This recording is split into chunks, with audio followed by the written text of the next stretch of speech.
Hello and welcome to The Feminine Perspective. My name is Emily. And I'm Verity. So we had the idea to do the podcast a little while ago. Should we say how we met first? Yeah, let's say how we met. Yeah. Okay, so I am a beautician and I met Verity through, she's one of my clients. I started off doing her lashes and then everything else. And everything else. Now, Botox, fat dissolving injections. What else do you do? I do on nails. Me? Nails. Not on you. You've never done my nails. I am maybe excited. that's to come. Maybe. But yeah, so we had the idea for the podcast. We are both very similar. We've come to realise we're both we're both Libras for a start. Yes, Libras through and through. Yeah. And although with very different moon and rising signs, Yes, what is yours? So mine's Virgo moon, and then Aquarius rising sign. Yeah. And so I'm Libra sun, Pisces moon, Scorpio rising. So I'm lots of water and air. So incredibly deep. I'm very emotional, yes. But I feel like the Libra sun with the air sort of balances me out. I do think I have that ability I have the ability to remove emotion from a lot of my thinking, I think. Right, yeah, because air is very analytical. Yes, yeah, that's definitely. Think our emotions through. Yeah. So you've got double water and I've got double air. Yes. So mine is just pure analysis, I guess, with like a little bit of earth in there, which I feel like I don't see a lot of the earth in me, to be honest. I would say I feel like I would suit probably more water. So I'm not sure where the Virgo. You probably have other stuff in your in your chart. Weirdly, I think my Venus is in Scorpio. Weirdly. I don't know what I feel like mine might be Virgo. My Venus. Oh, so we've got like opposite. Yeah. That's bizarre. But my Mercury's in Scorpio, which means I like deep chats. Yes. And I feel like that is me through and through. I'm a very deep person. I need someone to be equally as open with me for me to feel connected to them, which is why we work. I feel like from the get-go, I feel like we just clicked, 100%. We were having some really deep conversations on this lash bed, and that's how we connected, really. And the podcast, I mean, Emily came up with the idea before I mentioned it to you. Yeah. So I had the idea before. I was going to do it with clients because I have such good conversations with my clients. I've made most of my friends through my clients, to be honest. And so obviously there comes the problem though with that most people aren't going to want to be on camera. Yes. And I do feel like you have to be on camera to have some level of connection to the person speaking, And so I went with obviously I was just trying it out. I did film 2 episodes, but what I did was I bought a tripod. This is whilst I was doing nails. Bought a tripod above, sort of like so you could see me just doing the nails. So that was what was on film. And then I had 2 microphones and I just record our sessions. And I liked what we spoke about, but the look of it was just shit. Yeah. And I'm such a perfectionist that if I'm gonna do something, I need to do it right, properly. Yeah, that's why it took us 5 hours today to set up for this. It's probably now like 5:30. Probably. We've been trying to do this since 1 o'clock. 6, yeah. Oh, 20 to 6. Yeah, we planned to do this at 1 o'clock. It is now 20 to 6. Yeah. It's fine. It's fine. It's a work in progress. This isn't meant to be perfect. No, definitely not. And so hopefully along the way we will get a lot quicker at setting up. Definitely. It's going to get easier as we get more comfortable, for sure. Yeah, we're going to know what we're doing with our cameras. Yes. And these microphones. These glow sticks. These glow sticks. So I had a right palaver getting these today. So I had gone to one of the curries near us and they didn't have them in stock. They recommended these ones anyway. And then they said, but Peterborough has them. So I was like, that's fine. I'm happy to drive that way. So I paid for them at that store, moved over to Peterborough. When I got there, they were like, they've ordered it wrong. They've ordered it online, so it's coming on Wednesday. And I was like, no, I said, I need it now. And they were like, well, you're going to have to pay for them again. and then cancel the other order that you made online. So I've had to buy these twice, and they weren't cheap. But it's fine. It's okay. It's fine because they're funky. Yes. So this is the problem. Obviously, we've got these microphones. They're actually quite comical, to be honest. They are. I was saying earlier, I feel like we should be in some rave gear. Yeah, seriously. With the flashing light. Yeah, we need some strobe lighting going on, definitely. So you apparently can change the lights on these. Hopefully next time they'll be pink if we can figure it out. Anyway, we tried faffing about with it, could not figure it out at all. So they're just rainbow for now. So they're probably quite distracting. Apologies about that. Sorry. But, yeah. So obviously with this being our first ever, I was going to call it a session. It's not really a session. What is it? I'd probably call it a session. Yeah, it's a session. We can call it a session. So we wanted to do something really light-hearted today, not too heavy.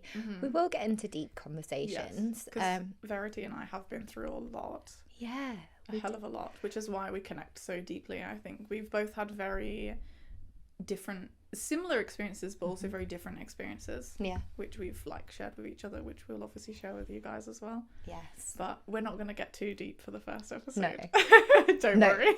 Don't worry. There will be more no tears. Yeah, no tears. Yes, it's going to be some light-hearted topics of conversation, and one of the things we were thinking of was funny date stories. Yes, I have plenty of those. Emily is the pro on this because I have just recently got out of a relationship, so I don't have any funny date stories really. How are you doing? Good. Yeah. Good. Really good. It's weird. My family said to me today, like, actually, you're a much nicer person out of a relationship. Yeah. That's weird. Why? Yeah, why really weird. Why do you think that is? I don't know. I'm not really sure. I think it's maybe to do with the fact that relationships, maybe if they're not the right one to be in, can create anxiety. For sure, yeah. And so maybe that like nervous energy, obviously, I guess gets to me in my life. But it's funny because my friends also say the same thing. Like, actually, you're much more relaxed, you're much happier. Yeah. I think that's a general thing, just with people, because relationships are hard. Yeah. And if you're both not willing to work on it, it can be really difficult. Yeah. Yeah. And so, I've just not found the right guy yet. Yeah. But how long have you been single for now? A month now. So yeah, it's very recent. But very recent. We're doing good. Yeah, I've been on some dates. Well, random dates. Yeah. Like not planned dates, but and been invited on some dates. Yeah. Which is good. Yeah. I mean, I don't know. Are you excited? I'm excited. I think it's nice to get back out there, and it just shows you, isn't it, that there are other people that are interested. Yeah. It just reminds you that there are other people out there. I'm like, why are all these people coming out of the woodwork now? Yeah. It's like I have like some kind of radar on my head, apart from obvly this podcast. I swear they know. Yeah, how do they know? Why is that? As soon as they all come out the woodwork, don't they? it's like this, like, oh, hang on. Yeah. Oh, my spidey senses are tingling. Yeah. They're single.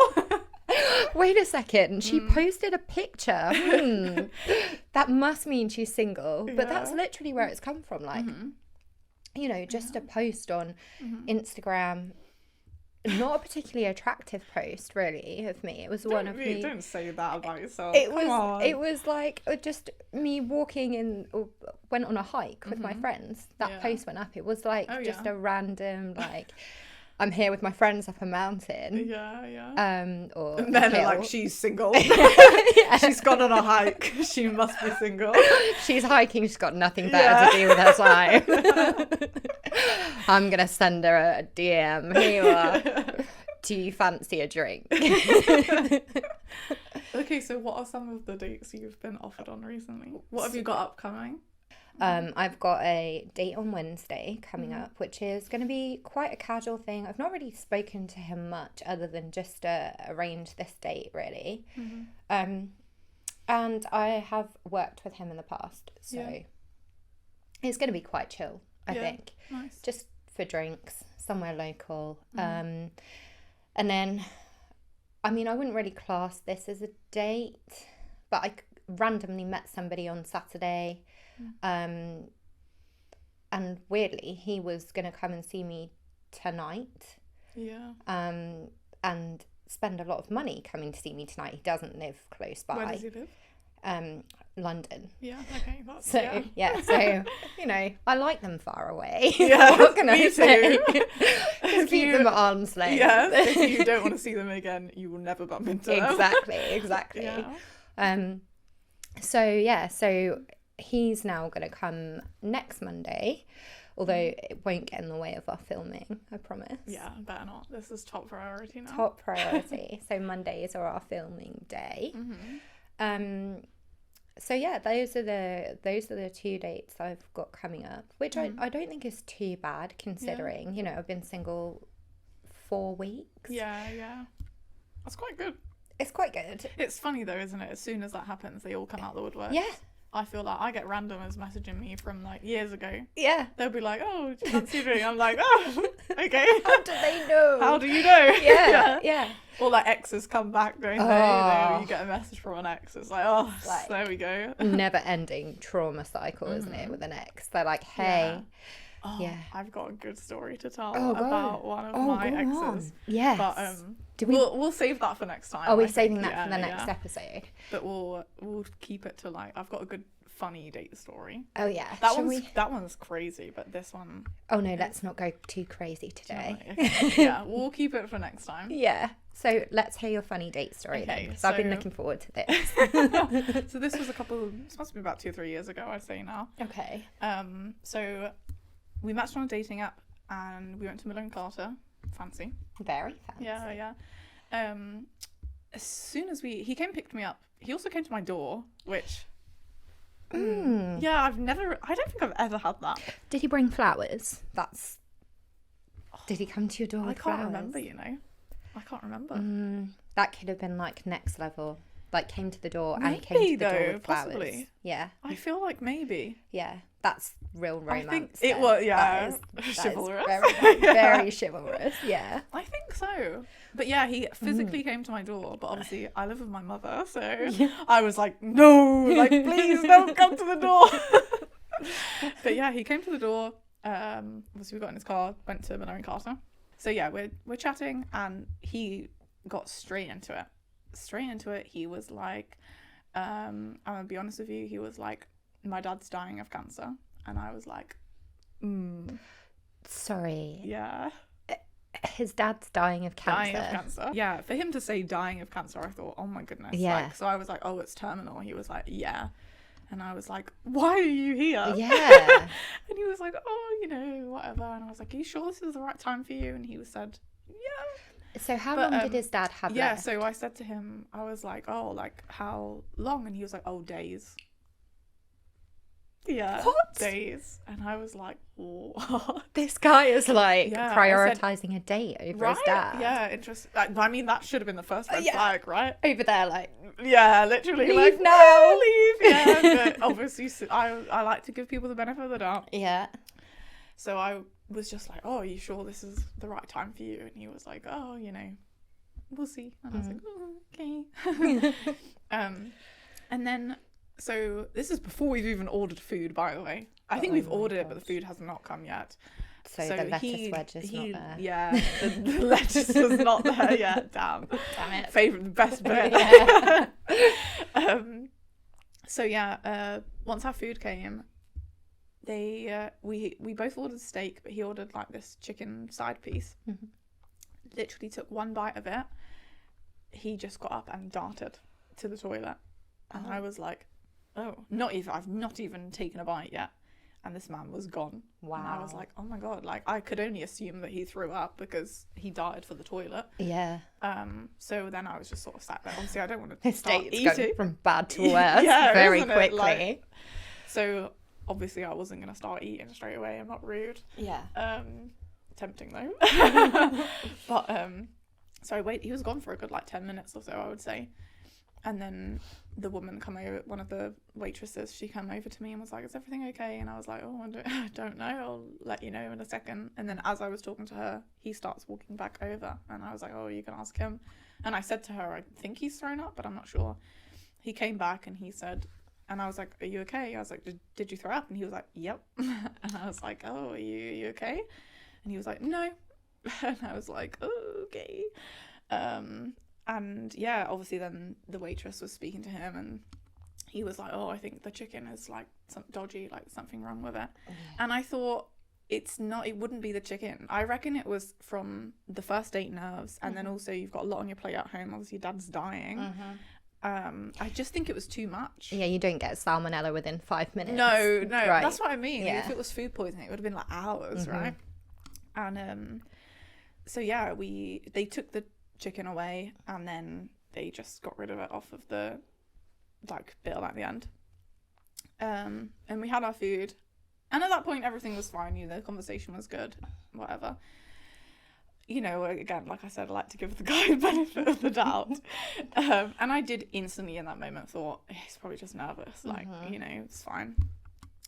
So then at the end of the date, he drove me home and came to my door with me. And now I don't kiss on a first date. It's my rule that I have. I will never kiss on a first date. Also, the man's been sick. So yeah. we're not going to do that. Anyway, he walks me to my door, and you know when guys they sort of stand there and like are longing for a kiss, aren't they? And he like stands there and like goes to lean in, and I just went nope.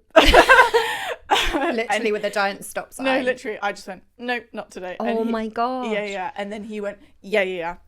Obviously, because he remembered that he had also been sick. He went yeah. Literally, turned around, left instantly from there.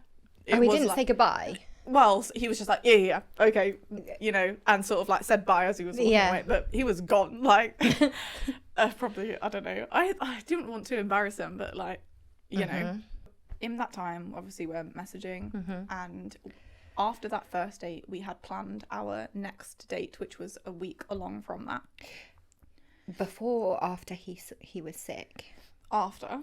Oh. Yeah, so when we were messaging, we said, like, oh, we planned the next time. Okay. Because I thought I'm going to give him the benefit of the doubt. Okay. That was very sweet of you. Yeah, I know. I'm doing hero's work, aren't I? But, yeah, I just thought, you know, usually I know within 2 dates whether I like someone or not. But I give it 3. By the 3rd day, I'd 100% know if I like someone or not. But usually by the 2nd, I would 1000% know. So I thought, well, I will see him again, you know, at least once, and then I can decide. Obviously, that was enough. So, yes, we had planned our next date after that. That was a week from that moment. So then a couple of days after that first date, we've already planned the next one. We planned to go mini golf, and he had sent me a screenshot of the booking confirmation. So 2 days after our first date, his dad did actually pass away. Oh. Yeah, which is obviously he literally awful. Only had days. Yeah, he was literally, when he said days, he was not joking. Wow. Yeah. So obviously, like, awful. Awful. Yeah. So I did a good deed, but I feel like the universe paid me back for my good deed. So when he told me that his dad passed away, I went on to obviously he sent me that booking confirmation which had his address on it. So I took his address and I sent him some flowers. Aww. They were £50. That is flowers. very, very yeah, sweet. That was nice. Yeah.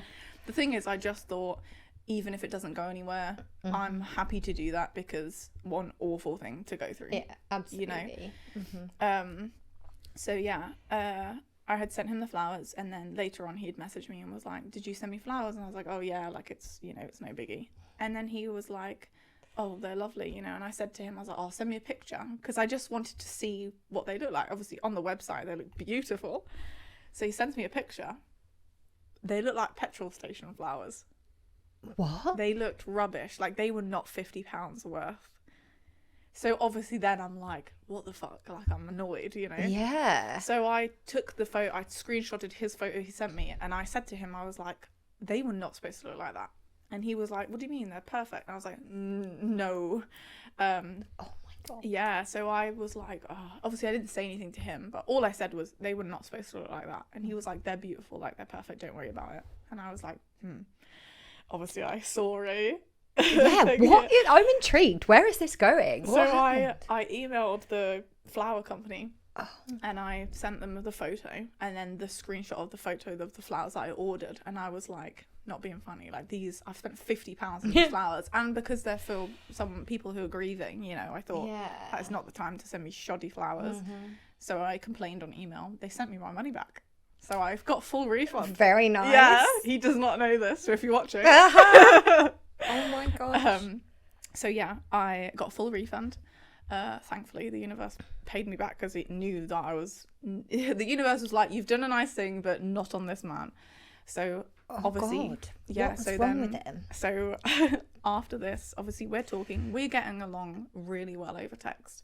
And this is something I'm wary of now. I feel like when I was younger and a bit more naive, I was more open to forming connections with people over text, which now I feel like it opens you up to love bombing and all of that sort of stuff, you know? Yeah, or cheats. Yeah, it just, I think it gives you a false sense of connection, doesn't it? But we were messaging a lot, like we got on very well, you know? And so because we were getting on so well, he was like, what are you doing tomorrow? This was the day after his dad passed away. He was like, what are you doing tomorrow? He was like, I would really like to take you out for lunch or something. And I was like, so I had a gap in my my schedule. So I was like, I am free for lunch during this time. So he was like, perfect, like we'll go out for lunch. So we go out for lunch, had a really nice time, you know, and then we came back and we just sat in his car outside my house just talking, and we were just chatting until my next client came. Thank God she was a good friend of mine, because I would have had no one to like get this off of my chest immediately to. Anyway, I don't think I've actually told you this. No.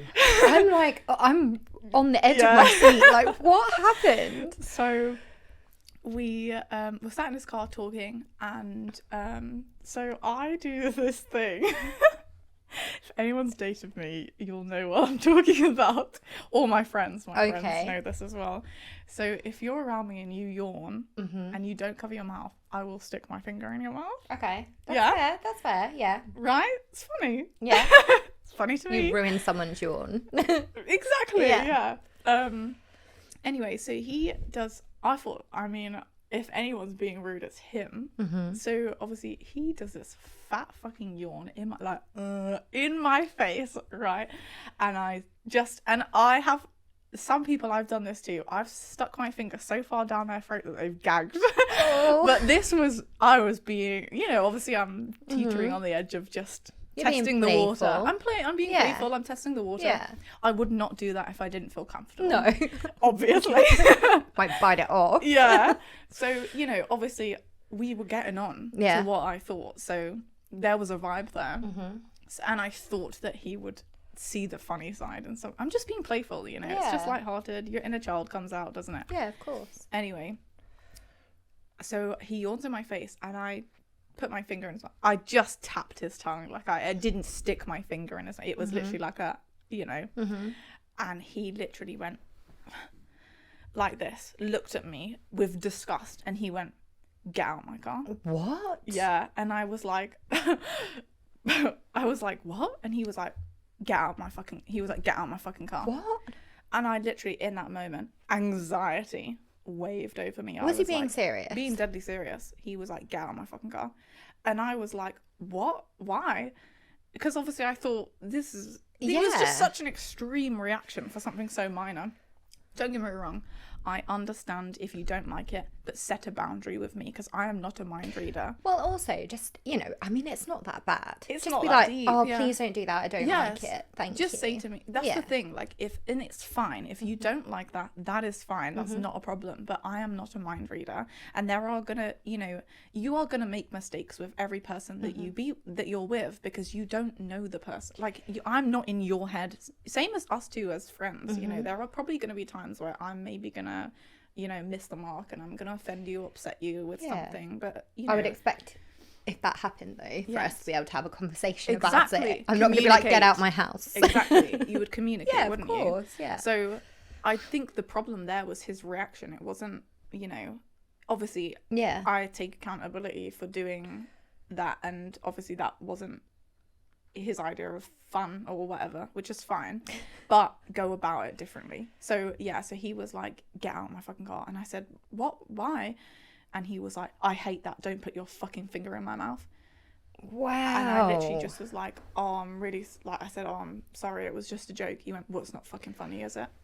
Oh. And then I was just sort of sat there for a second, and we were both silent. That is Yeah. so... And then I went,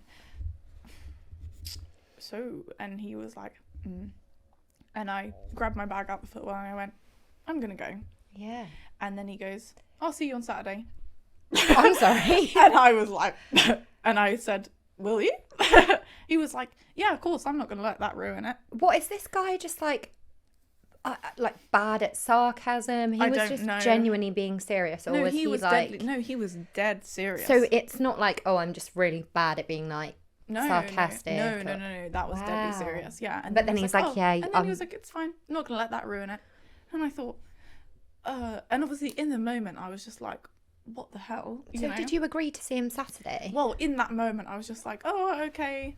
Yeah. And then he goes, as I go to leave, he goes, give me a kiss then. Oh. Yeah, and I was like, inside, because I'm so like, what the fuck just happened? No. I literally just sat, I didn't lean in, I sat there, and he leant over to me and gave me a kiss. And I literally just was like, I didn't even like, you know, Yeah. I just sat there and took it. You're just there like, yeah. And then I got out of the car. As I was walking up my driveway, you know, you have that moment where you go, I was literally like, ew. Oh, The feeling serious of that. ick. Mm-hmm. Oh my goodness. Yeah. serious like the cringe. But also, I was just embarrassed. I felt. You felt embarrassed for him. What was that noise? Oh, that's the radiator. Yeah, I felt embarrassed for him, and I felt embarrassed on behalf of me as well, because I hadn't had time to digest it yet. But even though in that situation it's him that should 100% Exactly, be feeling yeah. embarrassed. So like, instantly my client came, one of my friends came, and I managed to talk to her about it, and she was like, what the hell? And That's then not because normal. I had, for me as well, I find I'm a talker, yeah. and I always say this to everyone, problem shared is problem halved, always. If I sit and have it in my head, if I'm not speaking it out loud, I can't make sense of it in my head, you know? So then speaking it out to her, I was like, oh yeah, no, this is way off. Like, that red flag was dancing in my face. So I left it for I left it for the rest of the day. He did not message me, because I thought, oh, I'm gonna let him, you know, say something. Didn't say anything. So, and that's another thing as well, like, ugh, do you know what I mean? Didn't even say sorry. Nothing. Sorry, I overreacted. Right. So yeah. So I sent him a message afterwards, and it was pretty long. And I just said to him, "Look, I was like, I apologize for what I did to you." I said, no. I was like, I apologize for putting my finger in your mouth. I said, however, the way you went about it was wrong. I was like, you should have, you know. I was like, there are going to be times where we're going to make mistakes, you know, and I said that because of his reaction, I now am going to fear that reaction again. So I am not going to be able to relax around him, because, you know, there will be another time, because we're human. you know. Yeah. I mean, and that is the tiniest mistake you could make. Like, I'm not being funny. Tiniest mistake you can make. Yeah. But how many times as a girl, not that we're going to get into like deep shit today, but have you been, you know, some guys come up and like touched your arm or grabbed your ass or done something like that, you know, and I'm not saying that that's right. I'm not condoning that in any way. But, you know, I think as women, we're very used to having our personal space violated and then being like, well, that's totally okay. And you have to be okay with it. And that's totally fine. Oh, you just grabbed my ass as I was walking up the stairs. Oh, that's perfectly fine. No, it's not fine. No. But, you know, I mean, it's obviously, it's okay, fair enough if he didn't like it, but it's a very playful thing to do. It's not, you're not, exactly. you know. There was no malicious intention behind that. And no sexual intention behind it either. No. You know, it's a playful thing.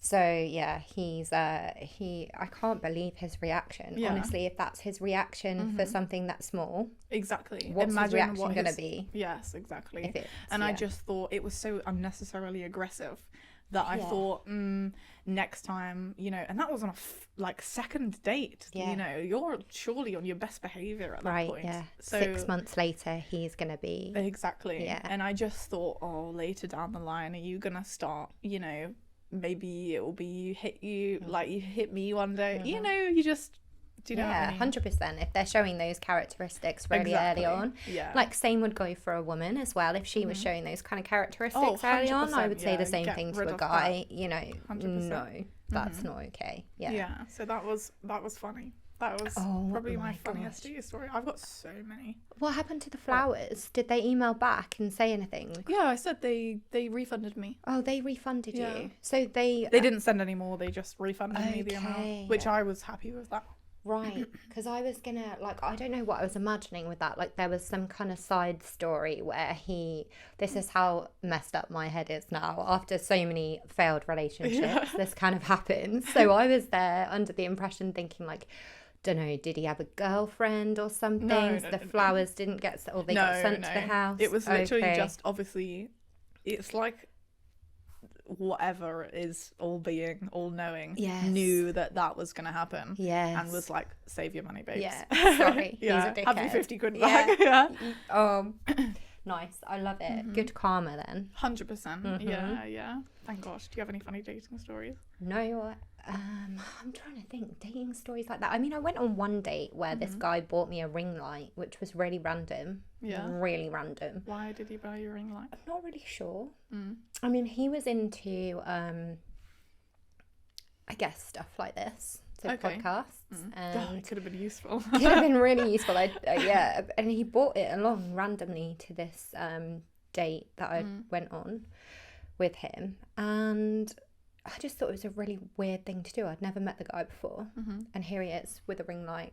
And he was really confident, but almost to a point where it's like bordering on arrogance. So, you know, like we went to Wagamama's and the way he was speaking to the staff, like, you know, it was almost like, so he didn't want to wait in the queue for the restaurant. You know, like Wagamama's, you can't book a table, you just rock up. Yeah. So he didn't want to wait in the queue. And then he started coming out with like, oh, can I, like, basically trying to pay the staff to move us up the queue to get us a table. What? Really? Like, it was making me feel a bit sick. So I never really spoke to that guy again. But that's the most... How did you meet him?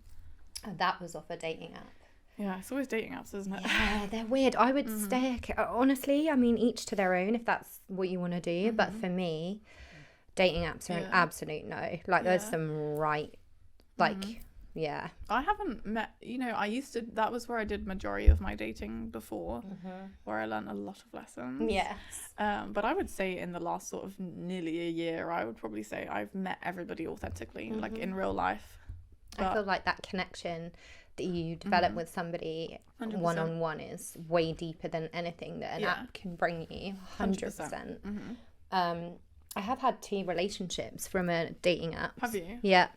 And both of those people were no, I'm not here to like badmouth or like trash talk people, but both of them were incredibly narcissistic, cheats. I kind of feel like... How long was you with them? 2 years. I never make it past a 2 year. Okay. Yeah, never make it past 2 years. I wonder why that is strange. I think my dad said to me I have a bit of a fear of commitment, I think, that I didn't realise I had. On you? Yeah, apparently so. Okay, interesting. It's almost like I seek out people that are not going to be good for me in that way. Or that live a million miles away. Yeah, that's my other thing. I'm like, oh, great, you live down the end of the country? Yeah. Fantastic, you're the man for me. Oh, you're in France. Okay, perfect, even better. But yeah, I never really knew that about myself until literally like last month. I said to my dad, oh, it's weird. I think maybe there must be a reason why I keep picking all these people that are like, I think the guys that I've been with recently, it's not that they're like bad people. Yeah. It's that we're not right for each other, you know? Yeah. But they do live very far away. And I'm like, why do I do that? And my dad's like, that probably is what drives a wedge in the relationship. Eventually that gets old, doesn't it? Yeah, massively. It's like, that is a fear of commitment. Yeah. I think probably by the 2-year mark, if you live far from each other, you would hope by that point, maybe let's make the move to maybe shorten the distance somehow. One of you move somewhere, you know? Yeah. And there's me like, no, I'm Did you ever talk about that with your ex, most recent one? What, moving? Yeah, we did. We spoke about it. And I was willing to move to him. Really? Yeah, I mean, I don't really have any... I mean, I don't want to go into too much depth about where we live, but I don't really have any major ties to the area, obviously, you know. That's fair enough. And my family are kind of dotted all around the UK. So I was happy to make that move. Yeah. But it just, I think for him, I mean, obviously there was an age gap and there's some serious distance between us as well. Sure. There was a lot of miles. So it just, you know, it couldn't really go any further. And I see that now. I think, you know, a month ago I probably didn't see that, but now I can see it, and I would say I'm definitely a lot happier. 100%. That's good. Yeah, I'm glad. So good. I feel like for me, I've been single for so long that I feel like now it would really take a special someone to change, you know, to get me to not be single. I think the longer that you are single for, the more happier you are single. You know, and I really enjoy being on my own. Yeah, I actually do. Yeah. And I would not settle. No. There is no way. I've seen how that works. I saw my parents settle, you know, obviously they're not together anymore. They broke up when I was young.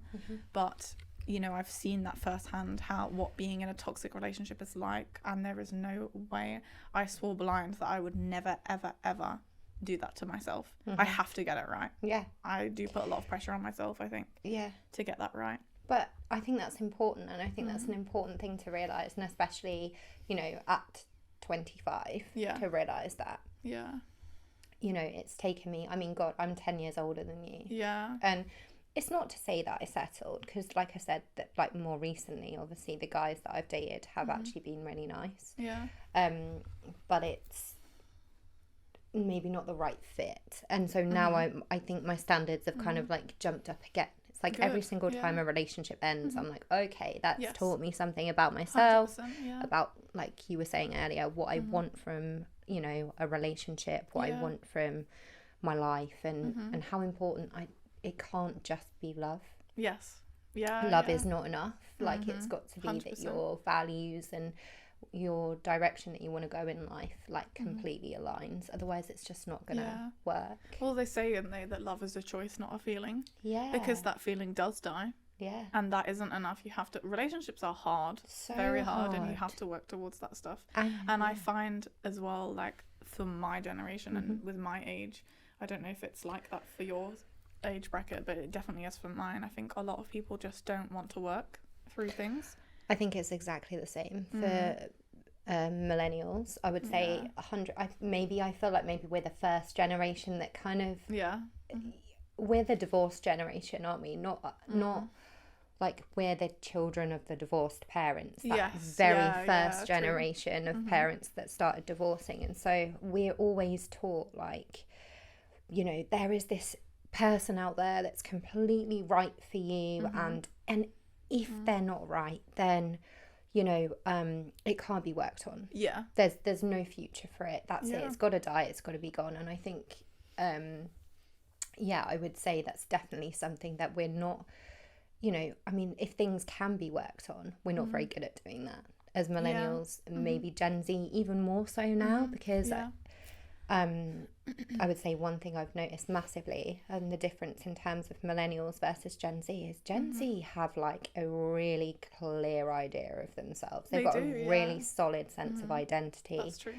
I think a lot of that's down to the internet now. Like we have so much information at hand that we can learn all of these lessons. You know, it's definitely rammed down my throat every day when I'm scrolling on TikTok or whatever, like, you know, make sure you don't put up with this, and I'm like reading, I'm like, yes, that is right, you know? Whereas when I was like, I'm trying to think back, I mean, we had like dial-up internet when I was a kid, so it you know, we didn't, I mean, Facebook came out when I was 16, so, and even then on Facebook it was like you didn't really have the kind of level of advertising or like random stuff coming up. You literally had your friends that you were friends with, and most of the things that were on Facebook was like, you know, so and so down the road is a dickhead, or so and so is feeling really tired, or I've eaten 3 pizzas. I mean, it was literally completely different to what it is now.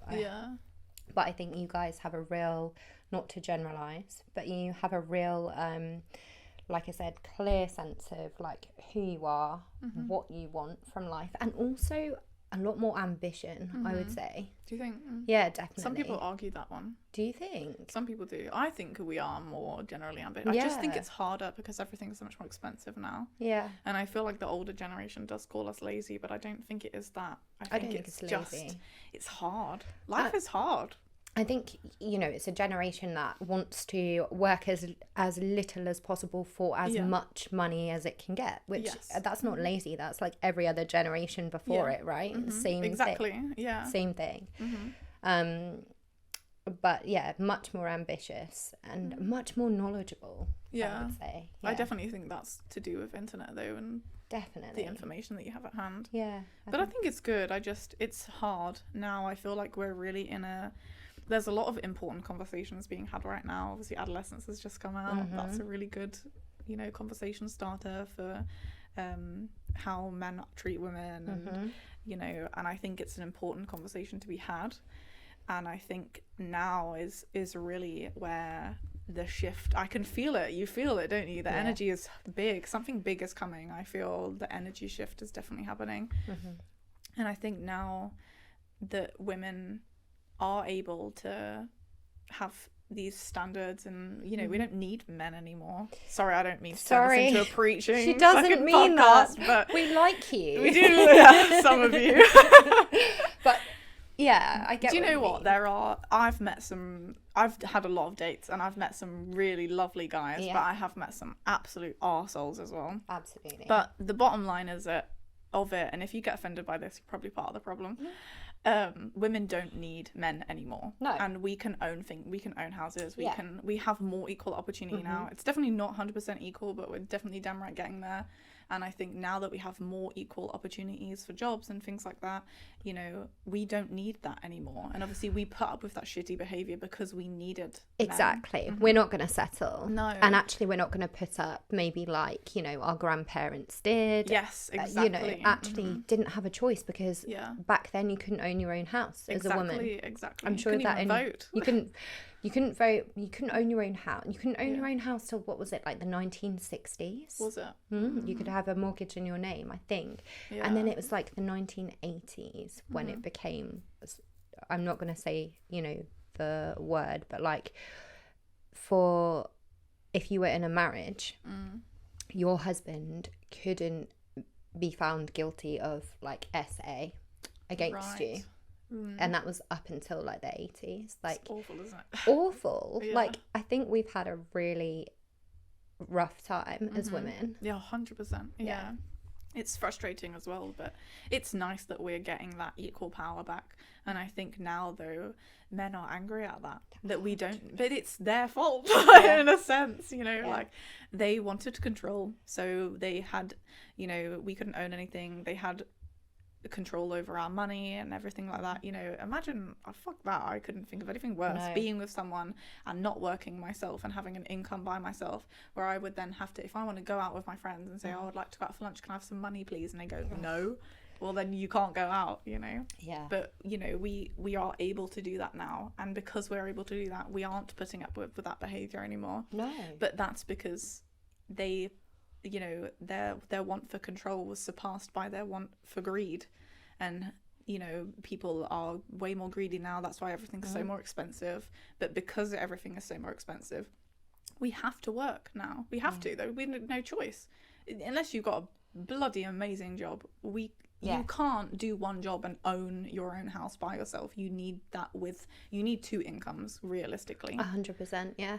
You do. You can't, I don't know how people afford it by themselves at all. No, yeah. I think this is, you know, I mean, obviously we've got a lot to talk about on these episodes, don't we? We've got so much. I mean, at this moment, we're just like scratching the surface. Yeah, we are just scratching the surface. So I guess this will give you like a good insight into what we will be talking about, the different topics that we'll look at. And it's not to say, you know, that all men think this way. Or No, all, definitely you not. know, or that we're like some kind of man haters over here. We are not man haters. We're definitely not. We just call that shitty behaviour for what it is. Yeah. It's just fact. You can't argue with us. This is just you- on our personal You experience. cannot argue with us. You're not allowed. Yeah. We have better standards now. We do now. It's taken a while. We're right all the time. That is one thing you need to know. We are on this podcast. But I am open to being, you know, I'm open to being called out for my things. Yeah. If there's anything that I say is wrong, you know. I want to start a conversation, you know. Let's have a conversation about this. I'm open to debate. 100%. Right. It doesn't need to get aggressive or hateful. No, definitely not. And like I said, it's not that we're saying, you know, all men think this way. I think sometimes it's like it's so ingrained in society. It's not men, it's society that, you know, that it's so ingrained that actually we don't even realise that it's there, you know. Yeah. I think certainly as a little girl, I didn't really realise it was there. Yeah. It's only kind of as you get older, I guess you 100%. reflect on things. You start looking at life through adults' eyes, don't you? Absolutely, yeah. But yeah, so I feel like this has been a really good episode. It has, yeah. Are you happy with it? 100%. Are you guys happy? Yeah, let us know. But I think that's a good place to end it on. Yeah, definitely. Yeah. So thank you very much for tuning into our first ever episode. There's plenty more where this came from. Yeah. They're going to be like, oh no. Go on. Thank you so much for watching. Yeah, thank you very much. And if there's anything you want us to talk about, let us know, because we are definitely open to talk about anything. Definitely. Within reason, obviously. Within reason, yeah. Well, thank you very much. Thanks. Bye.